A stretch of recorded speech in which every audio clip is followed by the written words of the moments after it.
Praise the Lord. ఈరోజు JK channel ద్వారా మరొక సజీవ సాక్ష్యంతో మీ ముందుకు వచ్చాము. ఈరోజు మన ఎదుట ఉన్నటువంటి సంజీవరావు గురించి ఆయన మాటల్లోనే మనం తెలుసుకుందాం.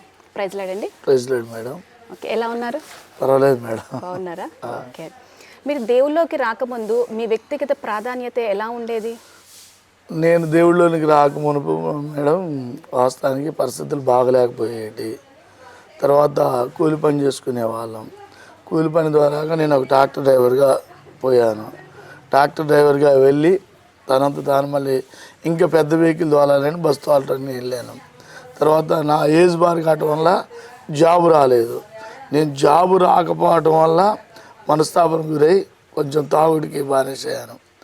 తర్వాత తాగుడులో నుంచి 2011లో అంతకంటే ముందు బాగా త్రాగుబోతుగా ఉన్న నన్ను మరి తిమోతి అయిన మా అన్నయ్య గారు మరి ఎట్టనైనా మా తమ్ముడిని దేవుళ్ళలోకి నడిపించాలి, ఏ రీతికినైనా దేవుని సన్నిధిలో నడిపించాలి అనే ఒక యోగో అది పెట్టుకొని ఒక మనస్తత్వం పెట్టుకొని నా మీద నాకు ప్రార్థన చేయటం, నన్ను ఊరికి మీటింగ్లు పిలవటం రకరకాలుగా వాడుకున్నప్పుడు నాకు 95లో మ్యారేజ్ అయింది మేడం. అప్పుడు నేను మ్యారేజ్ అయిన 2వ సంవత్సరంలోనే బాప్టిజం తీసుకున్నాను. దేవుని చిత్తాన్ని బట్టి ఈరోజు వరకు అయితే దేవుడు మంచిగా మమ్మల్ని వాడుకుంటున్నాడు. మేము 6 అన్నదమ్ములు, 6 కూడా 5 పరిచర్యలో ఉన్నాం. ఒక అతనే కొద్దిగా మెంటల్గా అప్సెట్ అయి ఉంటాడు. 5 కూడా దేవుని పని చేయడానికి ఇంతవరకు దేవుడు మమ్మల్ని నడిపిస్తున్నాడు. నేను అంతకుముందు గత కొన్ని సంవత్సరాల క్రితం రౌడీ అంటే పొలిటికల్లో రౌడీజంగా పోయేవాడిని. రౌడీ సీట్ కూడా నా మీద ఓపెన్ చేశారు. రౌడీ సీట్ పోయాక నేను ఒక తీర్మానం చేసుకున్నాను, ప్రభా నువ్వు జైల్లో ఉన్న వాళ్ళని మార్చావు, నువ్వు నన్ను మార్చడం దుర్మార్గులు మార్చావు. ఎలా మార్చారు దేవుడు? దేవుడు ఏంటంటే దుర్మార్గులు మార్చుకున్న దేవుడు కదా. అంటే మిమ్మల్ని ఎలా? వాక్యం ద్వారానే మార్చుకున్నాడా. తర్వాత నేను తీర్మానం చేసుకున్నాను, నాకు ఏదైతే రౌడీ సీట్ ఓపెన్ చేశారో అవన్నీ పోవాలి, నేను ఒక రౌడీగా ఉన్నవాడిని ఓ దైవజనుడిగా మారాలని నేను ఒక పట్టుదల కలిగి దేవుని సన్నిధిలో ప్రార్థించుకున్నాను. దేవుని మా కృపను బట్టి వ్యక్తిగతంగా పరిచయం చేస్తూ మరి చాలా నేను సోషల్ యాక్టివిటీస్ ఎక్కువ చేసేవాడిని. అనాథాశ్రయంలో, తర్వాత చిన్నపిల్లలు మూగ చోటు వాళ్ళకి కావాల్సిన లేకపోతే స్టడీ కొంతమంది పిల్లలు ఫీజులు కట్టలేని వాళ్ళకి సహాయం చేయటం. నాది మహాసేన ఖమ్మం జిల్లా పాస్టర్ ఫెలోషిప్ అని ఉంటుంది. దాన్ని నాకు యూట్యూబ్ ఛానల్ కూడా ఉంది, మంద సంజీవన్న అని పెట్టి కొడితే వచ్చేస్తుంది. దాని ద్వారా నేను అనేక మందికి అనాథలకు, మానసిక రోగులకు, తర్వాత అన్నం శ్రీనివాసరావు ఫౌండేషన్లో నుంచి నేను విడిపోయి వచ్చాను. ఆయనతో నేను పనిచేసేవాడిని వాస్తవానికి. ఎందుకంటే వ్యక్తిగతంగా నాకొక ఛానల్ ఉండాలి, నేను చేసే నాలో ఉండాలని కృప మంచుకొండ కృప యువజన సంఘం అనే అది సొసైటీ ఉన్నది. 2015లో నేను సొసైటీ చేసుకున్నాం. దాని ద్వారా చాలామంది పేదవాళ్ళకి కానీ, చనిపోయిన వాళ్ళకి కానీ, చిన్నపిల్లలకి, మూగ చెవిటి వాళ్ళకి నాకు తోచినంత దేవుడు నాకు ఇచ్చేదాన్ని బట్టి నేను వారికి సహాయం చేసుకుంటూ ఈరోజు వరకు దేవుని మహాకృపను బట్టి ఆ కుటుంబాన్ని పోషించుకోవడానికి దేవుడు మంచి మేలు చేశాడు. ఇప్పుడు మీరు దేవుని సేవలోకి వచ్చిన తర్వాత ఈ సోషల్ యాక్టివిటీస్ అనేది చేయడం స్టార్ట్ అంతే మేడం. ఓకే, దేవుని కృపను బట్టి. మరి ఇప్పుడు మీరు ప్రస్తుతం ఏం చేస్తున్నారు? ఇప్పుడు పాస్టర్గా చేస్తున్నాను. కేవలం పాస్టర్గా ఉంటూనే ఇవన్నీ కూడా ఇప్పటికీ ముందు కొనసాగిస్తూ ఉన్నారు. మరి దేవుడిలో లేకముందు మీరు అలాంటి జీవితాన్ని కలిగి ఉన్నారని చెప్పారు కదా. మరి ఇప్పుడు మీరు ఒక పాస్టర్గా దేవుళ్ళలోకి వచ్చారు కదా, మీ ఆత్మీయ స్థితి ఎలా ఉంది ఇప్పుడు? పర్వాలేదు మేడం. అంటే ఆర్థికంగా దేవుడైతే మేలు చేసేస్తున్నాడు. అంటే ఆర్థికంగా కాదు, ఒకప్పుడు ఇలాంటి ఆలోచనలు ఇలాంటివి ఉన్నప్పుడు మరలా దేవుళ్ళకి వచ్చిన తర్వాత నాకు వాక్యము నాకు అర్థమైంది మేడం.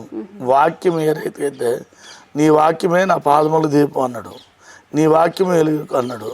ఆ వాక్యాన్ని నేను సరి చేసుకుంటూ నేను నిజంగా ఇంత తప్పు చేశానా, ఇప్పుడు నేను క్షమాపణ కోరుకోవాలి, నేను మంచి మనసు కలిగి ఉండాలి, నేను ఇతరులకు ప్రేమించబడాలి, ఇతరులు నన్ను ప్రేమించబడాలి, మంచి మనసు కలిగి ఉండాలనే ఒక తాపత్యంతో నేను సేవలోకి వచ్చాను. ఇప్పుడు ఎప్పుడైతే మీరు రక్షణ తీసుకున్నారో అప్పుడే ఆ పాత రోత జీవితాన్ని మొత్తం విడిచిపెట్టేసి నూతనంగా ఆయనలో జన్మించారంట. అంతే మేడం. ఇప్పటి వరకు మీ జీవితం అంటే భక్తి జీవితం అలానే కొనసాగుతుంది దేవుల్లో. ఓకే, ఇక నేను అక్కడక్కడే ఉన్నా. ఇప్పుడు పొలిటికల్కి పోయా మేడం. వాస్తవానికి పోయిన మొన్న ఎమ్మెల్యే ఎలక్షన్లో పోయాను. మరి దేవుడు చెప్పలేదు నాకు. అదేంటే దేవుడు దేవుళ్ళు ఉన్నాను అంటే నేనేమనుకున్నా అంటే మేడం, వాస్తవానికి అక్కడ నా ఉద్దేశం ఏంటంటే బైబిల్లో ఉన్నారు, రాజులు ఉన్నారు, మంత్రులు ఉన్నారు, అధికారులు ఉన్నారు, నాయకులు ఉన్నారు, వీళ్ళందరూ ఉన్నారు. మనం ఎందుకు నాయకత్వం చేయకూడదనే ఒక ఆలోచన నాలోనికి వచ్చింది. సేవకులం కూడా ఒక నాయకుడిగా ఉంటే సేవకులకి ఎవరికైనా సమస్యలు ఉంటే వాటి మీద పోరాటం చేయడానికి, ఇప్పుడు బరేల్ గ్రౌండ్ లేదు, ఒకటి కమ్యూనిటీ హాల్ లేదు మనకి, తర్వాత సేవకులకి మన ఏదైతే కొంత ఆర్థిక సహాయాన్ని గవర్నమెంట్ ఇస్తారో అలాంటివి లేవు.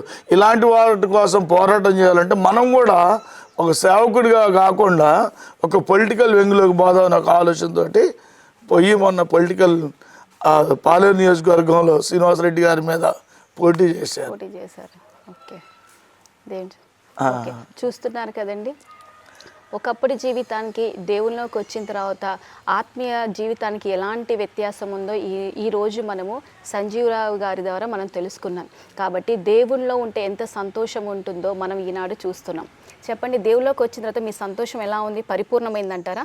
పరిపూర్ణమైంది మేడం. ఎలా, మీ వ్యక్తిగతంగా కుటుంబ పరంగా చెప్తున్నారు? కుటుంబ పరంగా మా వ్యక్తిగత, మేము ఒక్క తల్లి కడుపులో పుట్టిన వాళ్ళం మేడం, 6 అన్నదమ్ములు. అంటే మీ కుటుంబం చెప్పండి. మా కుటుంబం అయినా కానీ మా కుటుంబంలో నాకు దేవుళ్ళలోకి వచ్చాక, అంతకుముందు నాకు చిన్న పూరిలు మేడం. ఎప్పుడైతే దేవుళ్ళు రక్షణలోకి వచ్చామో అప్పటి నుంచి ప్రార్థన చేసుకుంటూ అంచెలుగా దేవుళ్ళు మమ్మల్ని ఆశీర్వదించుకుంటూ వచ్చాడు. మీ సంతోషం ఇప్పుడు ఫుల్ఫిల్. 2 ఆడపిల్లలు, నాకు 2 పెళ్ళిళ్ళు అయిపోయినాయి, 2 పిల్లలు అయిపోయారు హ్యాపీగా. ఇప్పుడు నేను పరిచయం చేయడానికి ఏ అడ్డంకి లేదు, నాకు 2 పిల్లలు పెళ్ళిళ్ళు అయిపోయినాయి. దేవుడు మంచి వాగ్దానం ఇచ్చాడు నాకు, భయపడకము నీకు నేను తోడే ఉన్నాను. ఇదే నా వాగ్దానం. ఇక అది పట్టుకొని మీ జీవితం అంతే, నాకు ఇచ్చిన వాగ్దానం నెరవేర్చాడు దేవుడు ఎప్పటికైనా. నా స్టార్టింగ్లో దేవుడు నమ్ముకునే టైంలో 113వ కీర్తన ఇచ్చాడు. ఎక్కడ ఏమన్నాడు, నేల నుండి దరిద్రులు నేను పైకి లేవనెత్తుతాను, నిన్ను రాజులతో కూర్చొని పెడతా అన్నాడు, ప్రధానులతో కూర్చొని పెడతా అన్నాడు. ఆ మాటను పట్టుకొని నేను నిజంగా నన్ను కూర్చొని పెడతావు ప్రభువా, నువ్వు కూర్చొని పెట్టాలన్నాడు. రకరకాలుగా నాకు పదవులు ఇచ్చుకుంటూ వచ్చారు, జిల్లా అధ్యక్షుడు, మండల అధ్యక్షుడు, లేకపోతే పొలిటికల్లో రకరకాలుగా అన్ని ఇచ్చినా కానీ ఇవన్నీ నాకు అవసరం లేని ప్రభు సేవ చేయాలి. ఈరోజు మీ జేకే టీవీ కూడా నన్ను ఇంటర్వ్యూ చేయడం నాకు చాలా సంతోషం. ఎందుకంటే మేడం ఇలాంటి టీవీలు చాలా ఉన్నాయి, యూట్యూబ్లో అందరికీ ఉన్నాయి, కానీ ఇంట్లో ఇంటర్వ్యూ చేసుకొని అసలు మీ స్థితిగతులు ఏంది, మీరేందనేది అడిగే వాళ్ళు తక్కువ ఉన్నారు. ఇప్పుడు జేకే టీవీ వాళ్ళు మీరు వచ్చారు కనుక మీకు కూడా నేను న్యాయం చేయాలి. ఎందుకంటే మీకోసం కాదు, దేవుడు నాకు చేశాడు మేలు. యెషయా గ్రంథం 43వ అధ్యాయం 5వ వచనం అన్నాడు, ఏమన్నాడు, భయపడకము నేను నీకు తోడే ఉన్నాను.